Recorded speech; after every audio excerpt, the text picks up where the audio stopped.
이런 특송은 저희 교회에서만 들을 수 있을 것입니다. 찬양대 준비 잘 해주셔서 함께 예배를 도와주셔서 감사합니다. 전에 말씀드린 우리 이민규 목사님 올라오시죠. 목사님께서 세베리칼 안식년을 마치시고 한국에 이제 돌아가실 때가 돼서 제가 초두에 오셨을 때 약속을 드렸습니다. 처음에 오셨지만 갈 때도 꼭 우리 교회에서 말씀을 전해주세요. 그랬더니 목사님께서 흔쾌히 허락해 주셔서 오시게 되었습니다. 귀한 말씀 저희들 잘 받고 신앙 안에 견고하게 신앙생활 해주시기를 부탁을 드립니다. 목사님 오시면 할렐루야 하고 또 인사하겠습니다. 할렐루야. 할렐루야.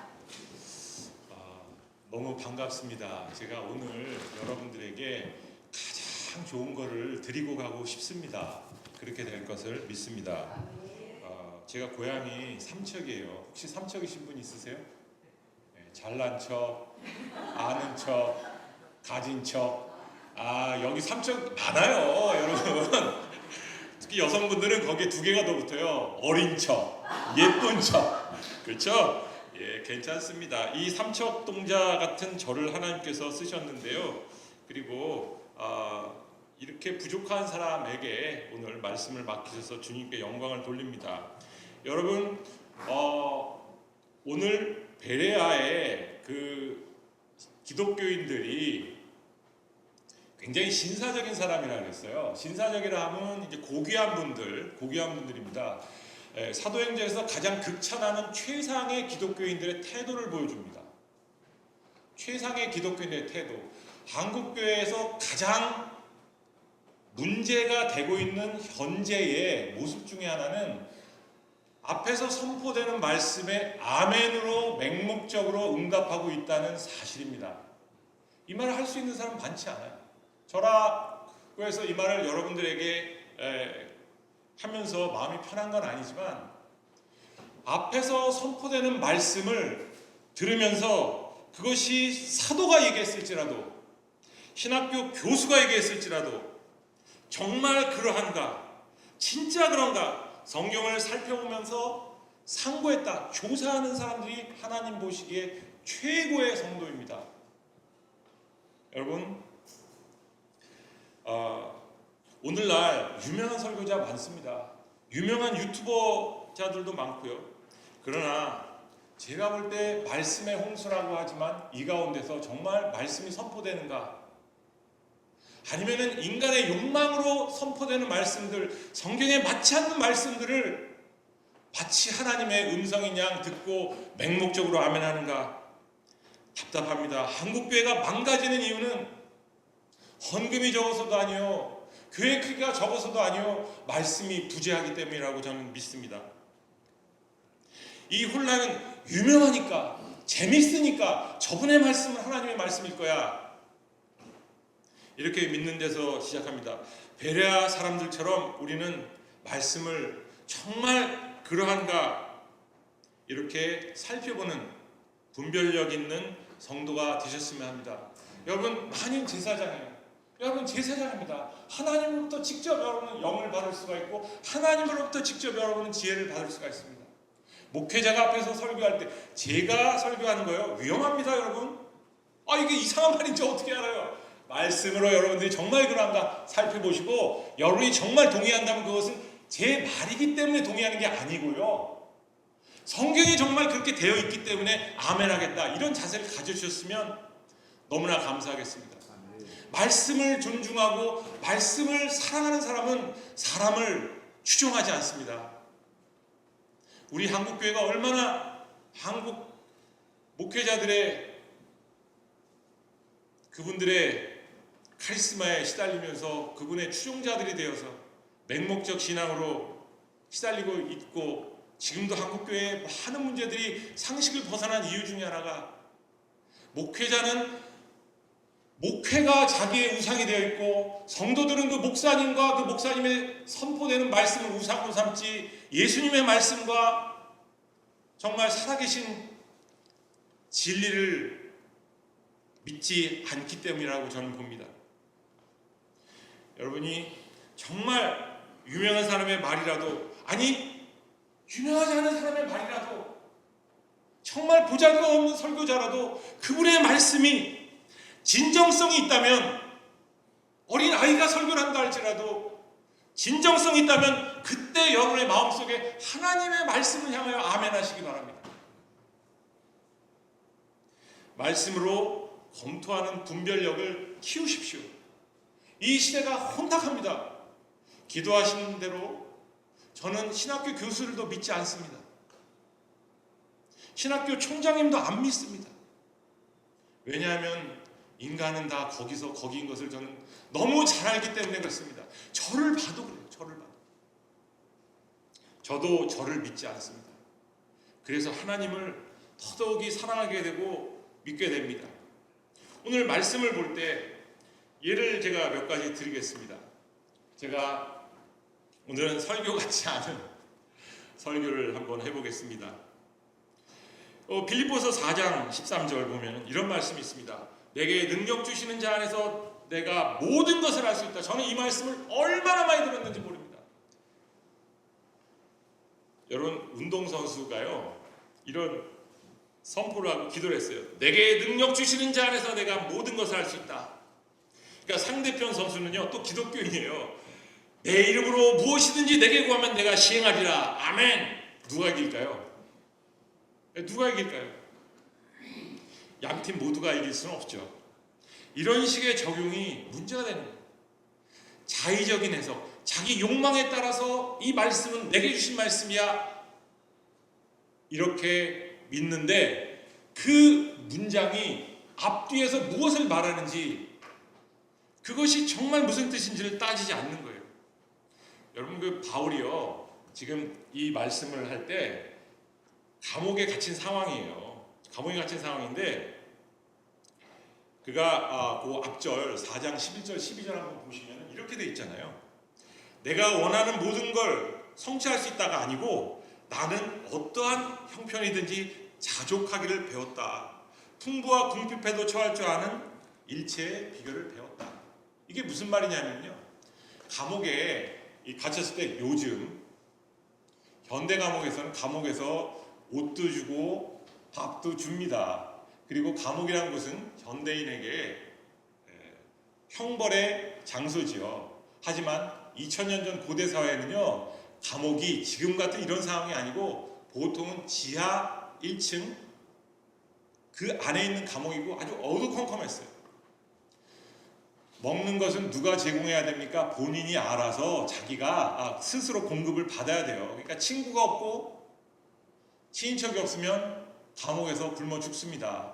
감옥에 있는 사람들한테 먹을 걸 제공하고 옷을 제공하는 것은, 그것은 국가가 해야 될 일이 아니라 지가 알아서 해야 될 일이고, 감옥의 의도도 형벌을 주는 것이 아니라 재판을 받기 전까지의 대기 장소였어요. 그러니까 사도 바울은 이 안에 있으면서 공급을 받아야 됐기 때문에 여러 기도의 편지들을 썼습니다. 그리고 빌립보 교회가 그의 괴로움에 참여했어요. 다행히 바울은 그 안에서 풍족함도 누릴 수가 있었고 그 안에서 편지도 쓸 수가 있었어요. 그 모든 것을 빌립보 교회가 제공해 줬기 때문입니다. 그래서 바울은 지금 감사의 편지를 쓰는 거예요. 감사의 편지를 쓰면서 바울이 너희가 나의 괴로움에 참여한 것은 참으로 고맙고, 그리고 내가 사실은 뭐 많이 있으나 적게 있으나 자족함을 배웠다. 그래서 감사하다. 제가요, 살면서 가장 많이 배워야 될 거하고 가장 제게 소중한 보물을 하나를 찾으라면요, 자족함의 비밀이에요. 자족함의 비밀. 여러분, 많이 갖고 싶죠? 많이 이루고 싶죠? 마음대로 되나요?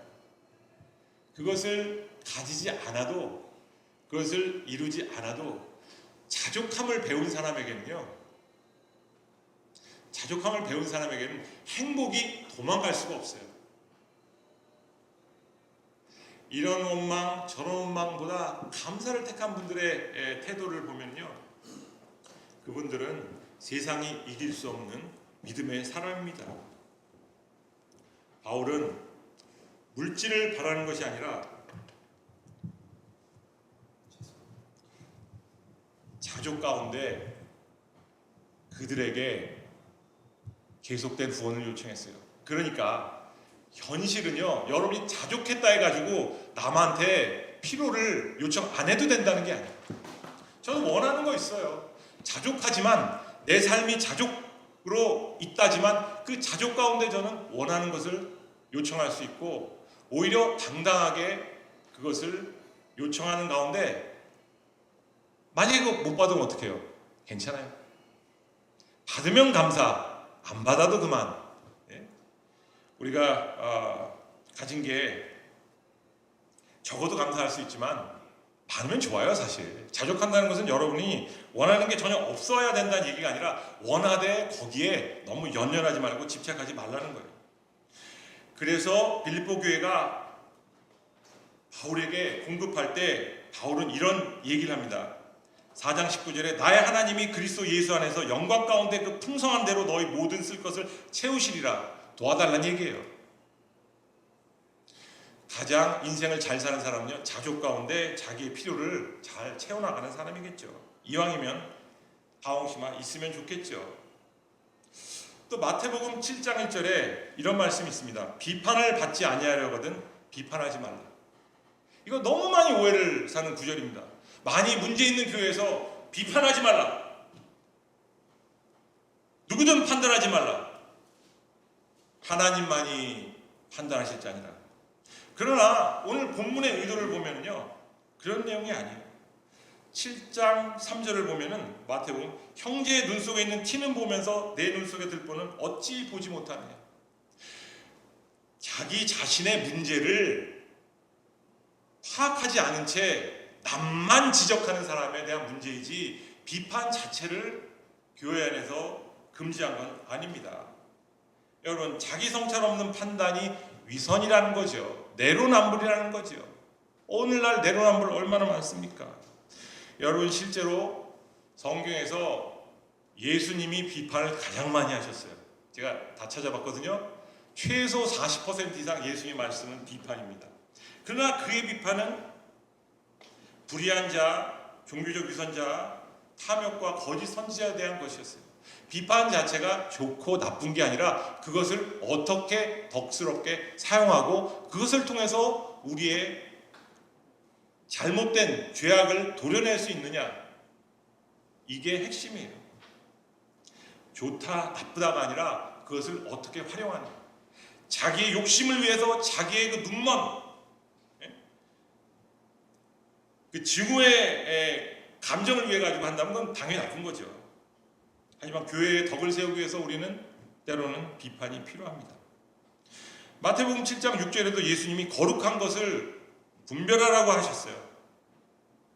개와 돼지에게 거룩한 걸 주지 말라 그랬어요. 개와 돼지라는 게 이미 욕설입니다. 비판이에요.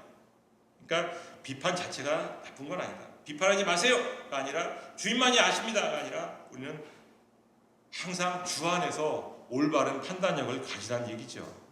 요한복음 14장 14절에 보면은 너희가 내 이름으로 무엇이든지 내게 구하면 내가 시행하리라. 주여 믿습니다. 예, 저는 이 기도의 능력도 압니다. 하지만 주의 이름으로라는 그 말에는요, 제가 연구를 해본 결과 히브리인들에게 그리고 초대교회에게 주님의 이름으로, 예수의 이름으로란 말은 예수님의 뜻에 따라 하고 똑같은 뜻이에요.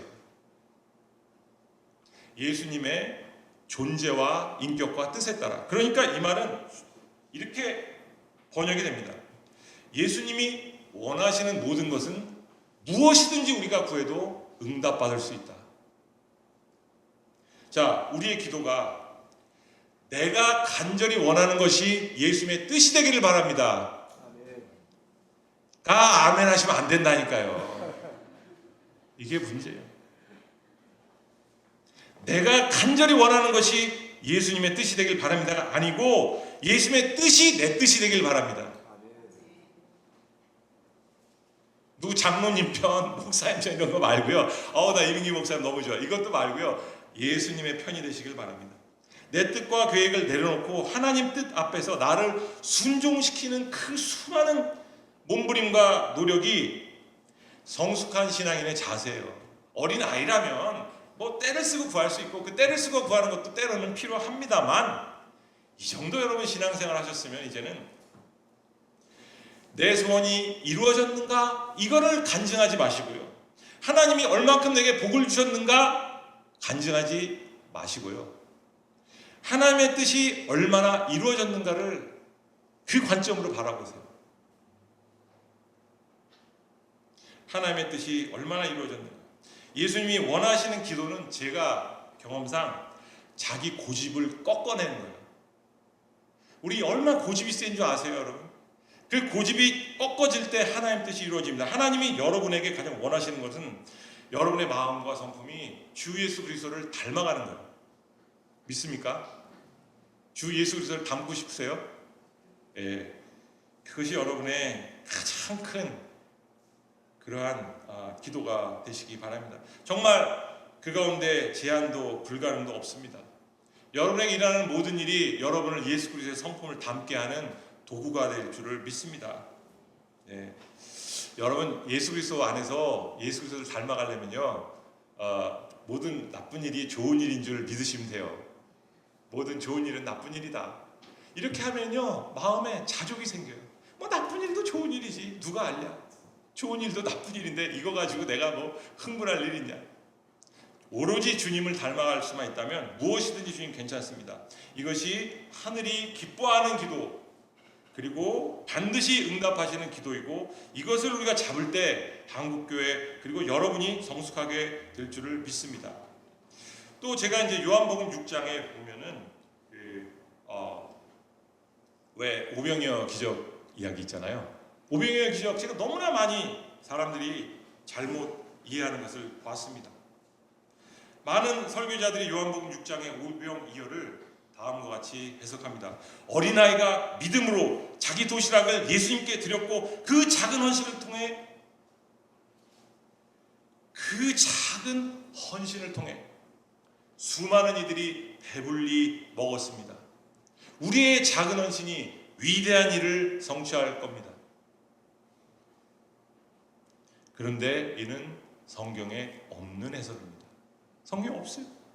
요한복음 6장 9절 한번 볼까요? 여기 한 아이가 있어 보리떡 5개와 물고기 2마리를 가지고 있나이다 라고 안드레가 예수님에게 얘기했어요. 당장 먹을 게 필요한데 그 공동체 거기 모인 모든 사람 중에 먹을 걸 가진 애라고는, 먹을 것을 가진 사람이라고는 저 애가 가진 거 저게 전부예요. 얘가 바쳤다는 얘기도 없어요. 마태, 마가, 누가에도 이 이야기가 나옵니다. 거기에 어린아이가 등장하지 않아요. 아무 의미가 없어요. 어린아이의 등장은. 그리고 오늘 본문에도 어린아이의 헌신에 대한 얘기, 또 제자들의 믿음에 대해서도 아무 얘기가 없어요. 그들이 말하는 것은 원망이었어요. 우리 가진 거 얘가 가진, 애기가 가진, 어린아이가 가진 물고기 2마리, 보리떡 5개밖에 없어요. 이게 다예요. 이게 안드레가 한 말입니다. 따라서 믿음의 도시락, 믿음으로 오병이의 기적이 일어났다. 이 말은 핵심에서 상당히 벗어난 이야기입니다. 요한복음에 있는 모든 기적은요, 표적입니다. 표적이라는 건 뭐냐면요, 표적 자체가 목적이 아니라 예수님의 정체성을 드러내는 상징적인 거예요. 예를 들어서 제가 여기 올 때, 차를 타고 올 때 앞에 신호등이 있었어요. 빨간 불이 탁 켜졌을 때 저는 섰습니다. 제가 빨간 등을 보고 빨간 등의 그 상황, 그리고 빨간 등이 이게 뭐 지금 무엇으로 지금 켜져 있는가, 왜 켜져 있는가, 이게 아니라요. 빨간 등 자체가 목적이 아니라 그것이 가르치는 신호예요. 그것이 가르치는 신호. 그러면 그 신호는 뭐냐면 쓰라는 거예요.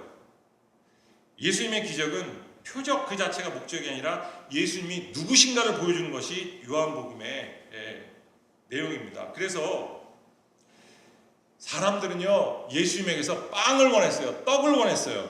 그런데 예수님은 요한복음 6장 35절에 나는 생명의 떡이니 내게 오는 자는 결코 줄이지 아니할 터요 나를 믿는 자는 영원히 목마르지 아니하리라 하면서 일시적인 떡과 생명의 떡을 지금 대조시키고 계십니다. 예수님이 이렇게까지 얘기해요. 요한복음 6장 49절에 보면 너희 조상들은 광야에서 만나를 먹어도 죽었다. 하나님이 주신 떡인데도 그거 먹어도 죽었다. 그런데 하늘로부터 내려오는 떡이 있는데 이 떡을 먹는 자는 사람으로 하여금 먹고 죽지 아니하는 것이다. 예수님은요 그들에게 그 자리에 있는 자들에게 이렇게 얘기했어요. 너희가 나를 찾는 것은 요한복음 6장 26절 표적을 본 까닭이 아니요 떡을 먹고 배부른 까닭이로다. 초신자라면 뭐 그럴 수 있어요. 예수님이 주시는 복 때문에 예수님을 믿을 수 있어요. 하지만 여러분이 어느 정도 이제 장로님이시고 권사님이시고 집사님이시고 신앙생활을 오래 하셨다면 아니 처음부터 그럼 더 좋습니다. 예수님을 우리가 찾는 이유는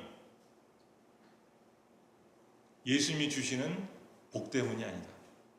요한복음 6장 15절에는요 그들이 오병이어의 기적을 다 체험하고 나서 그러므로 예수께서 저희가 와서 6장 15절 말씀입니다. 자기를 억지로 잡아 임금 삼으시려는 줄 알고 다시 혼자 산으로 떠나가시니라. 그들은 예수님을 왕으로 섬기길 원했어요. 왜? 예수님을 왕으로 섬기면 빵이 생길 수 있으니까. 예? 그런데 예수님은 기적의 왕, 기복의 해결자로 오신 게 아니라 그러한 기대를 철저히 거부하셨어요. 오히려 예수님은 기적과 혜택을 원하는 자들을 피해서 도망가셨어요.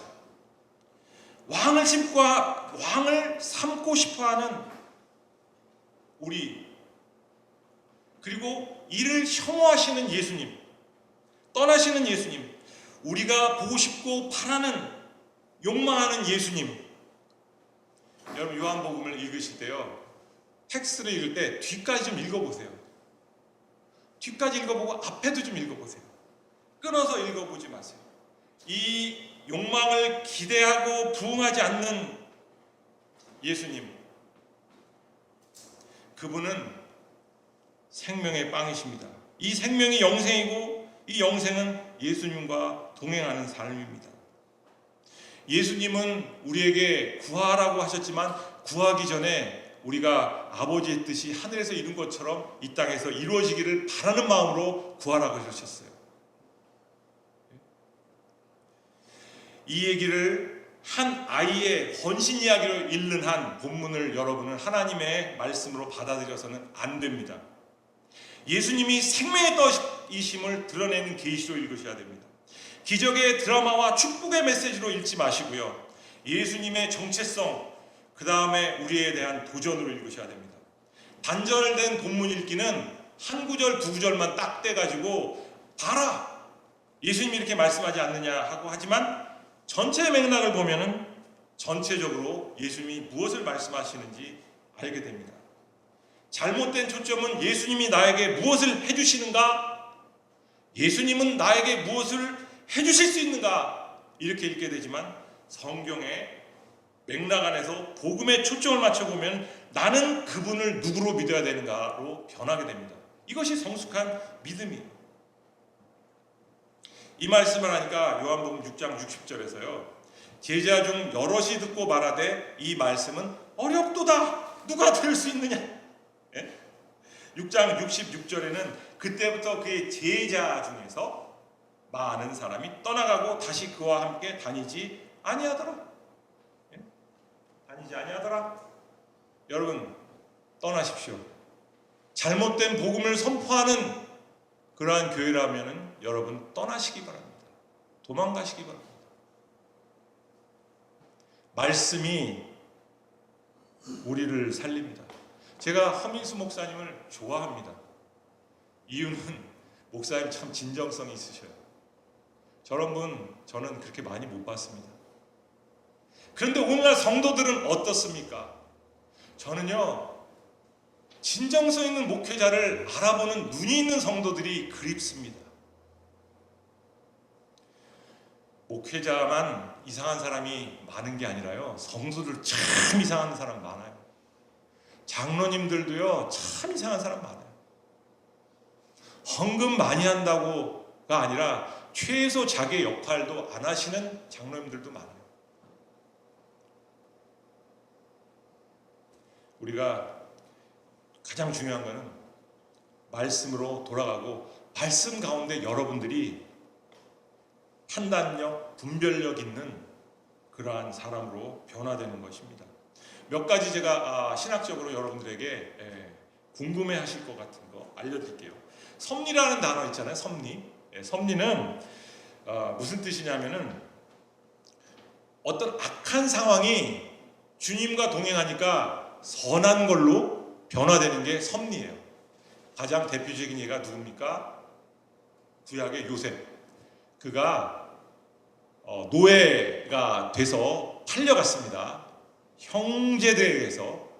그리고 억울하게 보디발의 집에서 좀 잘 나가는 듯 하더니 갑자기 보디발의 아내에 의해서 성추행범으로 몰려서 감옥에 갇히게 됐죠. 정말 너무너무 악하고 너무너무 억울한 상황인데, 창세기 50장 20절에 보면은 당신들은 형제들에게 이렇게 얘기합니다. 나를 해하려 하였으나 하나님은 그것을 선으로 바꾸사 오늘과 같이 많은 백성의 생명을 구원하게 하시려 하셨나니. 상황이 중요한 게 아니라니까요. 주님과 동행하면은, 맞아요, 상황이 중요한 거 아니에요. 나쁜 상황이 좋은 상황이에요. 요셉이 이렇게 악하고 나쁜 상황에 처했는데 그게 진짜 좋은 상황이었어요. 그게 섭리예요. 주 안에 있으니까 그가 총리 자리로 올라가게 됐고, 총리가 된 이후에 그는 이스라엘 백성을 살리게 된 위대한 구원자의 역할을 하게 되었습니다. 여러분, 상황 원망하지 마세요. 섭리를 믿으세요. 그 다음에 이제 택함이라는 단어가 있는데, 택함이라는 단어를 우리가 이제 오해를 많이 하더라고요. 선택하고 이제 같은 단어입니다. 택함, 선택. 근데 택함을 받았다고요 사람이 무너지지 않는 게 아니에요. 사람들이 자꾸 택함하고 예정을 헷갈려요. 택함은 사울 왕 보세요. 하나님이 기름 부음을 주어서 택함을 했는데 그가 불순종과 교만으로 하나님께 버림받죠. 이스라엘은 신명기 7장 6절에 보면은 하나님의 성민으로 택함을 받습니다.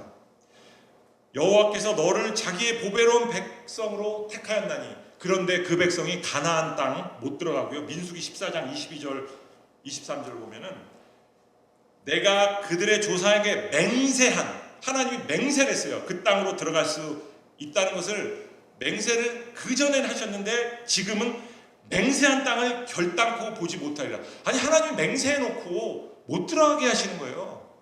말씀을 믿는다고 하지만 그것은 말씀을 믿은 게 아니라 자기들의 욕망을 믿은 거예요. 하나님은 이렇게 맹세해놓고도 하나님의 뜻을 어기는 자들에게, 그 하나님이 행한 이적들을 통해서 오로지 복만을 구한 자들에게, 하나님을 시험한 자들에게 맹세코 그들이 그 땅에 못 들어가게 하셨고 결국은 대부분 못 들어갔습니다. 12제자를 하나님이 택하셨지만 그 중에 하나는 마귀였어요. 우리가 가롯유다가 여러분 택함 받지 않은 사람이 아니에요. 택함을 받아도 마귀 역할을 할 수가 있어요. 오히려 오늘날 마귀 역할을 가장 많이 하는 사람 중에는 저 같은 신학자도 많고요, 목회자가 많아요. 저는 하나님의 그 심판대에 가서 그때가 가장 두려워요. 책임이 더 많기 때문에. 그 다음에 이제 택함은 인간의 책임이 따르는 행동이고 그 책임에 따라서 우리가 하나님 앞에 심판을 받고 거기에 대해서 판단을 받게 될 겁니다. 그런데 예정은 그와 달라요. 예정은 무슨 말이냐면 미리 아신 자들을, 로마서 8장 29절 30절 보면은요, 미리 아신 자들을 미리 정하셨다라고 이렇게 돼 있는데, 미리 아신 자와 미리 정했다는 말은 뭐냐면 하나님은 우리와 달리 미리 아시기 때문에 미리 정하실 수가 있어요.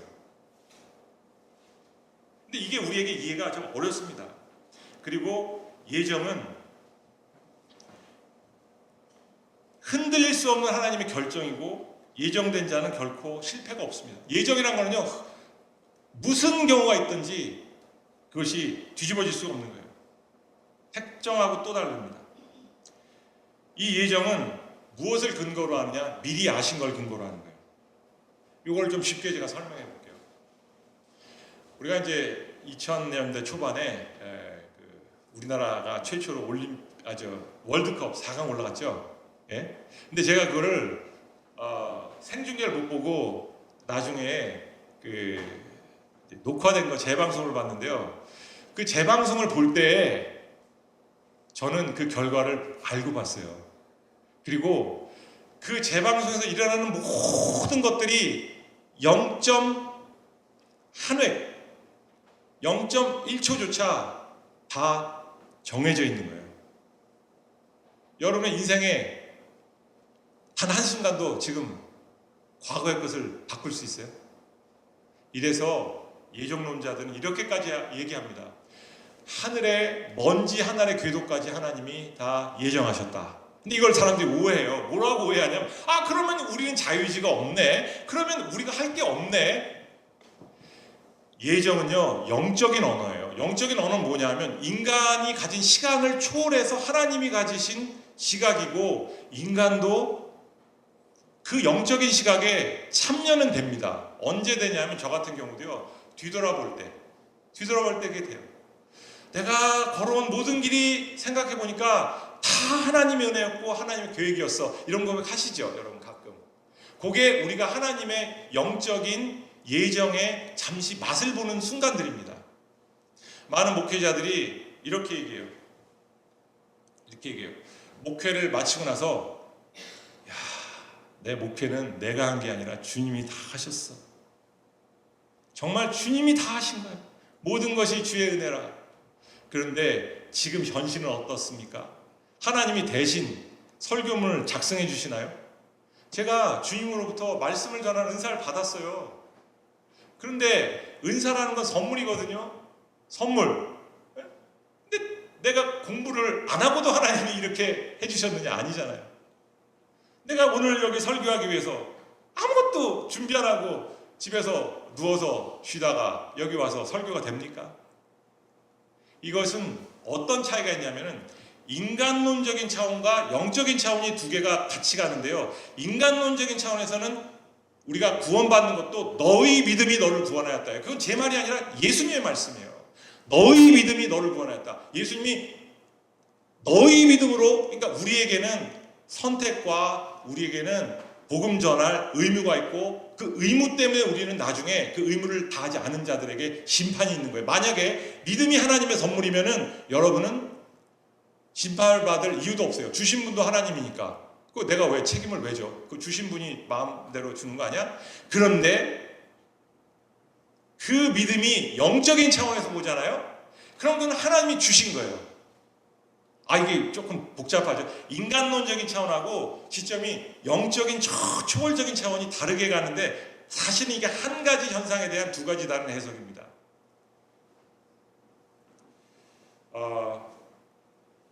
제가요, 이렇게 설명하면 좀 나을 것 같습니다. 제가 하는 모든 거는요, 주님의 은혜죠. 그래서 제가 주님을 위해서 충성되게 열심히 봉사를 했어요. 그리고 주님 앞에 섰어요, 나중에. 근데 주님께서 저한테 이러시는 거예요. 잘했다, 나의 충성된 종아. 그때 제가 할 말이 뭔지 아세요? 저는 무익한 종입니다. 다 주님의 은혜로 했을 뿐 저의 공로는 없습니다. 그럴 때 주님이 하시는 말씀이, 아니다, 너는 나의 충성된 종이고 내가 너에게 준 은사대로 너는 충성을 다했기 때문에 상을 받을 만한 자격이 있다. 이러면 상이 오는 겁니다. 그런데 똑같은 겁니다. 똑같은 거예요. 주님께서 나에게, 야, 이 무익한 종아! 그러면 저는 끝난 거예요.